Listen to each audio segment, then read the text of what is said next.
வணக்கம். 3 மணி செய்திகளை வழங்குவதற்காக நான் லாவண்யா ஸ்ரீராம். தலைப்புச் செய்திகளை பார்க்கலாம்.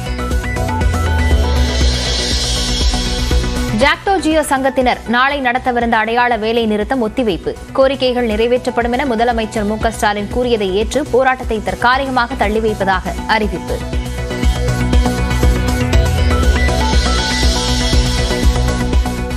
ஒரு நாடு ஒரே தேர்தலுக்கு எதிராக சட்டப்பேரவையில் தீர்மானம் கொண்டு வந்தார் முதலமைச்சர் மு க ஸ்டாலின். மிக மோசமான எதேச்சதிகார எண்ணம் என பேச்சு. அனைத்து மாநிலங்களிலும் ஆட்சி அமைந்து ஒன்றியத்தில் அமையும் ஆட்சி கவிழுமானால் அனைத்து மாநிலங்களையும் கலைத்துவிட்டு தேர்தல் நடத்துவார்களா? சில மாநிலங்களில் ஆட்சி கவிழ்ந்து தேர்தல் நடத்தும் சூழல் ஏற்பட்டால் ஒன்றியத்தில் ஆட்சியில் இருப்பவர்கள் தானாக முன்வந்து பதவி விலகுவார்களா? இதைவிட காமெடி கொள்கை இருக்க முடியுமா? மக்கள் தொகை அடிப்படையில் தொகுதி மறுசீரமைப்பு செய்யக்கூடாது என வலியுறுத்தி சட்டப்பேரவையில் தீர்மானம் நிறைவேற்றம். தமிழ்நாட்டை வஞ்சிக்கும் அநீதியான முயற்சி என முதலமைச்சர் மு க ஸ்டாலின் விமர்சனம்.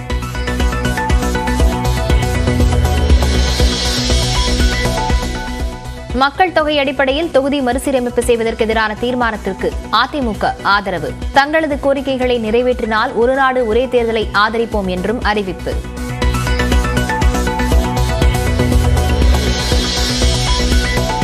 முதலமைச்சர் கொண்டு வந்த தனி தீர்மானங்கள் தேவையற்றவை என பாஜக கருத்து. மாநில உரிமை சார்ந்த கவலையை மத்திய அரசு கவனத்தில் கொள்வதாக பேரவையில் வானதி பேச்சு.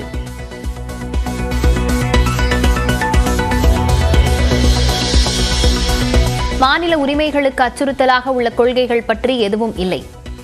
ஆளுநர் உரைக்கு நன்றி தெரிவிக்கும் தீர்மானத்தின் மீதான விவாதத்தில் எதிர்க்கட்சித் தலைவர் எடப்பாடி பழனிசாமி பேச்சு.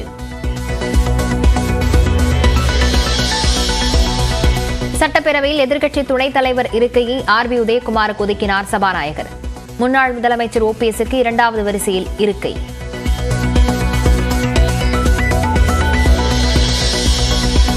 செய்தியாளர் சந்திப்பில் சபாநாயகர் பற்றி பேசும்போது கொஞ்சம் மாற்றி சொல்லிவிட்டதாக ஆளுநர் விவகாரத்தில் பாஜக தலைவர் அண்ணாமலை விளக்கம். திமுக காங்கிரஸ் மாதிரி இல்லாமல் மோடி பாஜக மாதிரி காதல் கல்யாணம் இருக்க வேண்டும் எனவும் பேட்டி.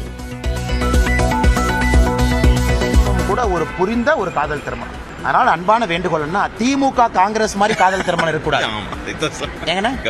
மோடி ஐயா பிஜேபி மாதிரி உங்க காதல் திருமணம் இருக்க வேண்டும். டெல்லியில் போராடுவதற்காக 2ஆம் நாளாக படையெடுத்து வரும் விவசாயிகள். ஷம்பு எல்லையில் மீண்டும் கண்ணீர் புகை கொண்டு வீசப்பட்டதால் பதற்றம்.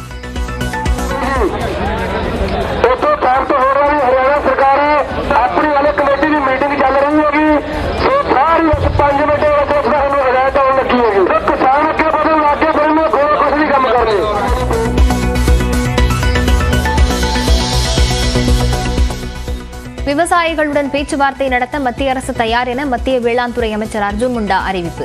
பேச்சுவார்த்தைக்கான சூழலை விவசாயிகள் உருவாக்க வேண்டும் என வலியுறுத்தல்.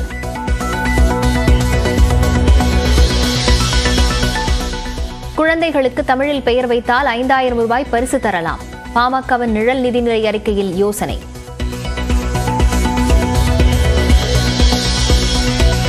முன்னாள் அமைச்சர் பொன்முடிக்கு எதிரான சொத்து குவிப்பு வழக்கின் மறு ஆய்வு மனு விசாரணை. பிப்ரவரி 19க்கு பதில் மார்ச் 12 முதல் விசாரணை. பொன்முடி கோரிக்கையை ஏற்று உயர்நீதிமன்ற நீதிபதி ஆனந்த் வெங்கடேஷ் அறிவிப்பு. ஸ்டெர்லைட் ஆலையை திறப்பது குறித்து ஆய்வு செய்ய குழு அமைக்கலாம் என உச்சநீதிமன்றம் யோசனை. தமிழ்நாடு அரசு கடும் எதிர்ப்பு.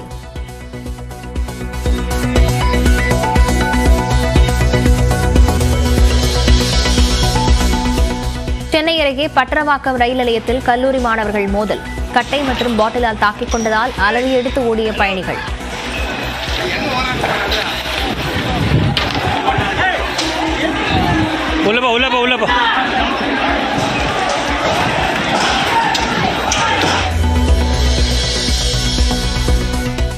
குஜராத்திலிருந்து மாநிலங்களவை எம்பி ஆகிறார் பாஜக தேசிய தலைவர் ஜே.பி. நட்டா. காங்கிரசிலிருந்து விலகி பாஜகவில் சேர்ந்த முன்னாள் முதலமைச்சர் அசோக் சவானுக்கு மகாராஷ்டிராவில் சீட்.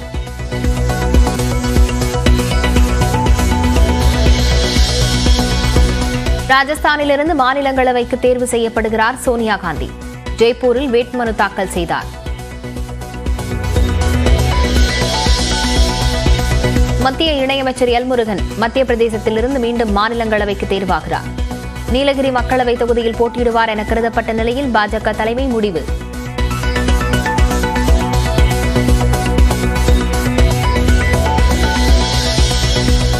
திருப்பதி மலையில் காலணிகளை திருடும் திருடர்கள். பாதுகாப்பு இல்லாததால் இலவச காலணி காப்பகத்தில் செருப்புகளுக்கு பூட்டு போட்டு சென்ற பக்தர்கள்.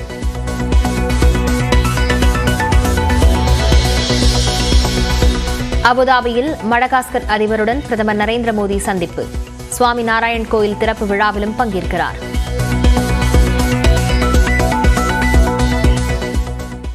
ஒரு நாடு ஒரே தேர்தல் மற்றும் தொகுதி மறுசீரமைப்பு நடவடிக்கைகளுக்கு எதிராக தமிழ்நாடு சட்டப்பேரவையில் 2 தனி தீர்மானங்கள் நிறைவேற்றப்பட்டன. சட்டப்பேரவையில் முதலமைச்சர் மு.க.ஸ்டாலின் 2 தனி தீர்மானங்களை கொண்டு வந்தார். முதலாவதாக ஒரு நாடு ஒரே தேர்தல் முறைக்கு எதிராக தீர்மானத்தை முன்மொழிந்து பேசிய முதலமைச்சர், இந்த நடைமுறை அரசியலமைப்பு சட்டத்திற்கு எதிரானது என்றார். நாடாளுமன்ற தேர்தலையே பல கட்டங்களாக நடத்தக்கூடிய சூழலில் அனைத்து மாநில சட்டமன்றங்களுக்கும் ஒரே நேரத்தில் தேர்தல் எப்படி சாத்தியம் என கேள்வி எழுப்பினார்.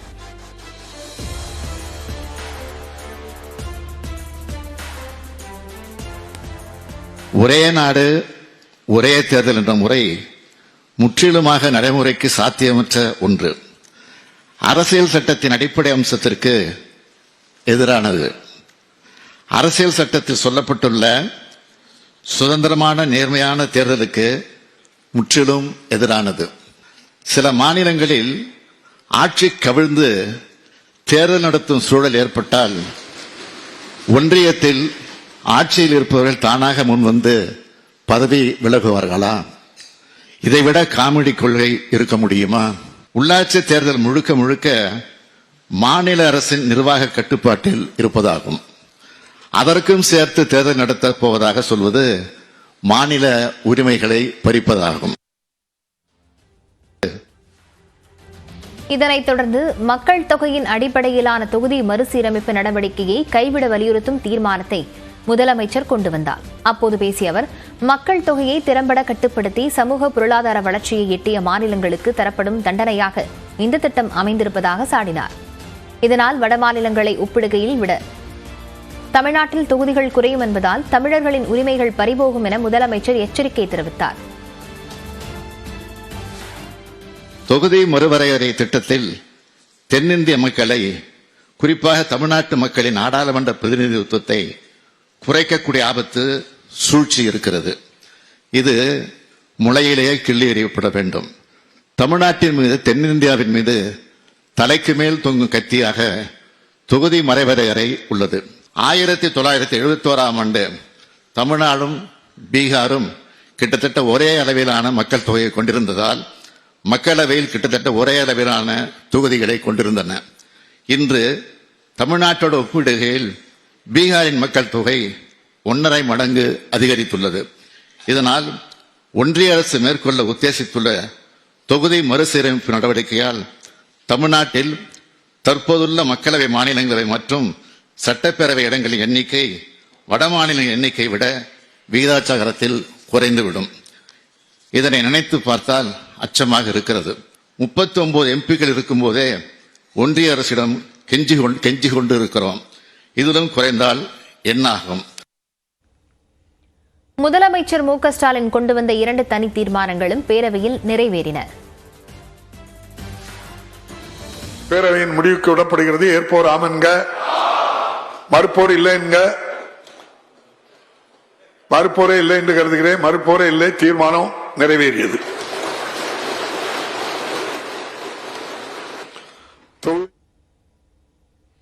பேரவையில் பேசிய அதிமுக எம்எல்ஏ தளவாய் சுந்தரம், மத்திய அரசு அமைத்துள்ள உயர்மட்ட குழு தங்களது 10 கோரிக்கைகளை நிறைவேற்றினால் ஒரே நாடு ஒரே தேர்தலுக்கு ஆதரவளிப்போம் என்றார். இந்த நாட்டினுடைய ஒட்டுமொத்தமான செலவினங்கள் குறைக்கப்படும். அது ஒரு கோரிக்கையாக வைத்திருக்கிறோம். அதேபோல் அந்த கோட் ஆஃப் கான்டாக்ட் வரும் பொழுது சில வேலைகள் நம்மளால் செய்ய முடியவில்லை. அதற்கு அடுத்தால் போல் இந்த ஒரே நாடு ஒரே தேர்தல் என்ற சூழ்நிலை உருவாகும் பொழுது எங்களுடைய கோரிக்கை நிறைவேற்றுமானால் கண்டிப்பாக நாங்கள் அதுக்கு ஆதரவு செய்வோம். நாளைக்கு இன்னைக்கு இல்ல, 10 ஆண்டு காலம். முதலமைச்சர் மு.க.ஸ்டாலின் கொண்டு வந்த 2 தீர்மானங்களும் இந்தியாவிற்கே வழிகாட்டும் என காங்கிரஸ் குழு தலைவர் செல்வ பெருந்தகை பாராட்டு தெரிவித்தார். தென்னிந்தியாவிற்கு மட்டுமல்ல இந்தியாவிற்கே ஒரு வழிகாட்டுகின்ற தீர்மானமாக இந்த தீர்மானத்தை நாம் பார்க்கிறோம். இந்த மறுசீரமைப்பு மக்கள் தொகை அடிப்படையில் வந்தால் 8 தொகுதிகளை நாம் இழக்க நேரிடும். 8 தொகுதிகளை தாரை வார்த்து கொடுக்க நாம் தயாராக இருக்கிறோமா? ஏற்கனவே நிதிகளை தாரை வார்த்து கொடுக்கிறார்கள். தமிழ்நாட்டின் உரிமை, தென்னிந்தியாவின் உரிமை பறிக்கப்படுவதற்கான முயற்சிகளில் இவர்கள் இறங்கி வருகிறார்கள். தென்னிந்தியாவே அணி திரண்டு, மாண்புமிகு முதலமைச்சர் தலைமையில் அணி திரண்டு இதை முறியடிக்க வேண்டும். தீர்மானத்தின் மீதான விவாதத்தில் பேசிய பாஜக எம்எல்ஏ வானதி ஸ்ரீனிவாசன், தொகுதிகள் மறுசீரமைப்பால் தமிழ்நாட்டில் தொகுதிகள் குறையும் என்ற கவலை தங்களுக்கும் உள்ளதாக கூறினார். அதே நேரத்தில் ஒரே நாடு ஒரே தேர்தல் திட்டத்திற்கு எதிரான தீர்மானம் அவசியமற்றது என தெரிவித்தார். நாளை வருங்காலத்தில் இந்த எண்ணிக்கைகள் குறைகின்ற பொழுது நமக்கான குரல் அங்கு ஒலிப்பதற்கான வாய்ப்பு மறுக்கப்படுமோ என்கின்ற ஒரு அச்சம் நியாயமானது. தீர்மானத்தின் வாயிலாக என்ன சொல்ல வேண்டும் என்று நினைக்கிறோமோ அதை சொல்வதற்கான வாய்ப்பை ஏற்கனவே மத்திய அரசு உருவாக்கி கொடுத்திருக்கிறது. இதற்கும் மேலாக இந்த தீர்மானத்தை எந்த இடத்தில் நாம் அந்த கருத்துக்களை கொடுக்க வேண்டுமோ அந்த குழுவிற்கே நேரடியாக ஒவ்வொரு அரசியல் கட்சியும் கொடுக்க வேண்டி இருப்பதால் இந்த தீர்மானம் அவசியமற்றது என பாரதிய ஜனதா கட்சி சார்பில் நாங்கள் தெரிவித்துக் கொள்கிறோம். கவலை அளிக்கிறது என்றால் தீர்மானத்தை ஆதரிக்கிறீர்கள் தானே என சபாநாயகர் அப்பாவு எழுப்பிய கேள்விக்கு வானதி அளித்த பதிலால் அவையில் சிரிப்பலை எழுந்தது. இந்த தீர்மானத்தில் அதில் இருக்கக்கூடிய கவலையை, அக்கறையை புரிந்து கொள்கிறோம். நிச்சயமாக எந்த இடத்தில் அதற்காக என்ன நடவடிக்கை எடுக்க வேண்டுமோ தமிழக பாரதிய ஜனதா கட்சி முழுமையாக அந்த தீர்மானத்தினுடைய கவலையை புரிந்து கொண்டு அதில் நடவடிக்கை எடுக்கும். இரண்டாவது, ஆதரிக்கிறோம். அந்த வார்த்தை வேணும் ஐயாவுக்கு.